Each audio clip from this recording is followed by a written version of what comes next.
कितने शिव भक्त बैठे हैं जिनके घर में छोटा काय का भी शिवलिंग हो, पाषाण का, लकड़ी का, चीनी का, पत्थर का, कांच का, काय का भी शिवलिंग हो घर में। शिवलिंग किस किस के हाथ उठाओ जरा, सबके है, रखो। साधुता है, साधुता रखो, होना चाहिए।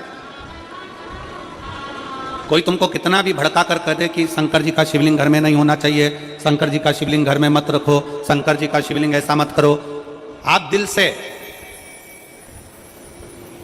अगर मान लो तुम्हें कहीं जाना पड़ गया, तुम्हें कहीं जाना है, मान लो तुम रजो धर्म से हो गए, भगवान की पूजन नहीं कर सकते, तुम्हारे घर में कोई नहीं है पूजन करने वाला, या तुम्हें कहीं जाना है 1 महीने के लिए, 15 दिन के लिए, 20 दिन के लिए, 7 दिन के लिए, 6 महीने के लिए, 1 साल के लिए, 2 साल के लिए भी कहीं जाना है, तो तुम्हारे घर में जो शंकर भगवान का शिवलिंग है, उस शिवलिंग पर 1 चावल का दाना, 1 बेलपत्री चढ़ाकर तुम्हारी मर्जी पड़े 1 साल, 6 साल, 2 साल, 4 साल, 6 महीना, 8 महीना के लिए कहीं पर भी जाओ, शंकर कभी बद्दुआ नहीं देते, शंकर कभी श्राप नहीं देते,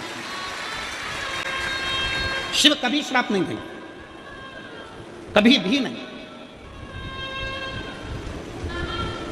शंकर इसको पकड़ कर रख, शिवलिंग की आराधना करते रहो, शिवलिंग की स्तुति करते रहो। कई माताएं कहती हैं गुरुदेव हम शंकर भगवान की पूजन करना नहीं जानते, हम क्या क्या भगवान शंकर को चढ़ाएं, हम क्या क्या भगवान शिव को दें।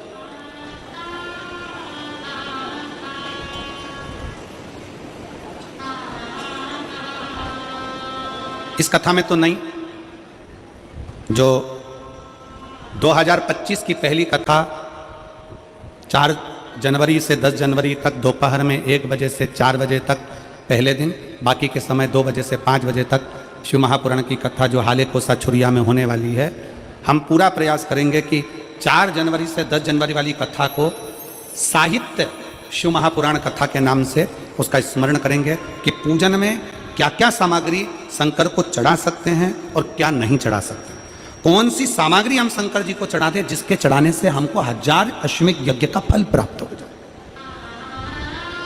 शिव को कौन सा चंदन, कौन सा अबीर, कौन सा गुलाल, कौन सा पुष्प, कौन सा अक्षत, कौन कौन सी सामग्री हम शिव को चढ़ा सकते हैं, उस कथा में हम पूरा प्रयास करेंगे कि उस कथा में 2025 का प्रारंभ हो और लोगों को, सभी शिव भक्तों को यह मालूम पड़े कि शंकर को क्या चढ़ा सकते। आप 7 दिन, 15 दिन, 8 दिन, 1 महीना, 2 महीना आप घर से बाहर जा रहे हो, कोई बात नहीं, जाइए, शंकर का शिवलिंग आपके घर में, 1 चावल का दाना, चावल का दाना तो सबके पास रहता है, 1 चावल का दाना, 1 बेलपत्र शंकर को चढ़ाकर आप 6 महीना, 2 महीना, 1 साल, 2 साल, 4 साल, 8 साल, 10 साल कहीं पर भी जाओ, मना नहीं है, शंकर कभी श्राप नहीं देंगे, क्योंकि शंकर तुम्हारे घर में अगर हैं तो समझ लेना कि शिव तुम्हारे घर की भी और तुम बाहर कहीं पर भी रहो, तुम्हारी रक्षा शंकर करते हैं।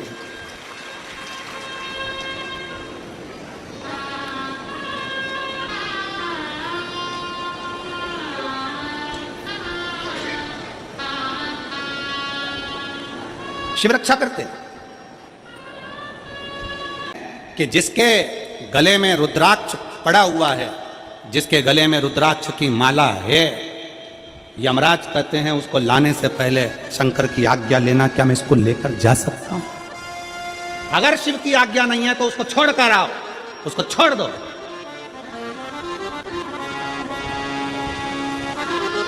शिवाज्ञा के बिना मेरी जीजियों, मेरे जीजाओं, मेरी बेटियों, बेटाओं, मेरी माताओं, मेरे भाई, मेरे बंधु, आपके गले में कोई कहता है क्या स्त्रियां रुद्राक्ष पहन सकती हैं, क्या लड़कियां रुद्राक्ष पहन सकती हैं, क्या लड़के रुद्राक्ष पहन सकते हैं, क्या बुजुर्ग रुद्राक्ष पहन सकते हैं, क्या पुरुष रुद्राक्ष पहन सकते हैं, क्या नारियां रुद्राक्ष पहन सकती हैं? शिव महापुराण स्पष्ट शब्द में कहती है, मां जगत जननी माता पार्वती भी रुद्राक्ष की माला धारण करती हैं, मां सती गले में रुद्राक्ष धारण करती है, मां उमा अपने गले में रुद्राक्ष धारण करती है, मां कात्यायनी अपने गले में रुद्राक्ष धारण करती हैं, मां कुष्मांडा अपने गले में रुद्राक्ष धारण करती हैं।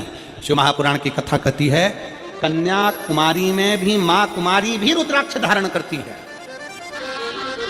मतलब कुमारी कन्या भी रुद्राक्ष को पहन सकती है, स्त्री भी रुद्राक्ष को धारण कर सकती है, पुरुष भी रुद्राक्ष धारण कर सकता है, बेटे भी रुद्राक्ष धारण कर सकते हैं। ये रुद्राक्ष हमको बल प्रदान करता है, शक्ति।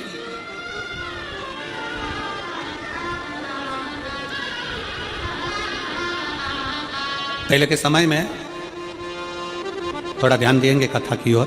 पहले के समय में देवता से शस्त्र मांगते थे, कवच मांगते थे, हमको कवच दे दो, हम पहनेंगे, हमारे प्राण नहीं जाएंगे, हमें तकलीफ नहीं आएगी। भगवान कृष्ण ने भी भगवान शंकर से पाशुपत्य अस्त्र मांगा था।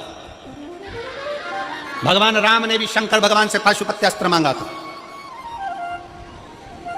हम इतना तप नहीं कर सकते कि भगवान से हम कवच मांग लें।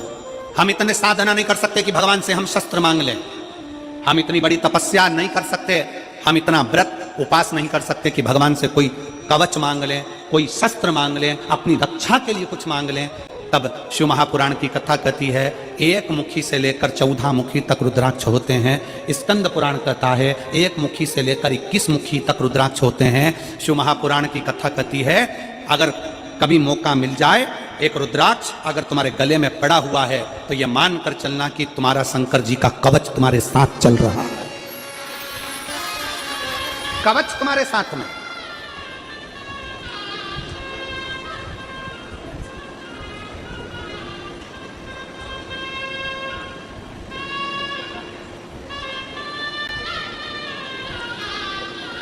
और कभी योग संजोग से आपको मिल जाए सीहोर का रुद्राक्ष, कभी बाबा की कृपा हो रहा कुबेरेश्वर धाम पहुंच जाए, सीहोर पहुंच जाए और रुद्राक्ष मिल जाए, प्रयास करना, प्रयास।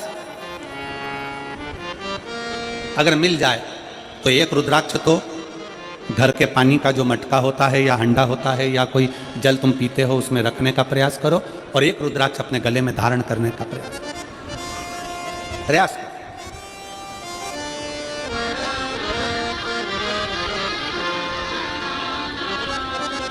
और मेरे भोले तेरा सहारा है, मेरे भोले तेरा सहारा है, मेरी नैया का तो किनारा है, मेरी नैया का तो किनारा है।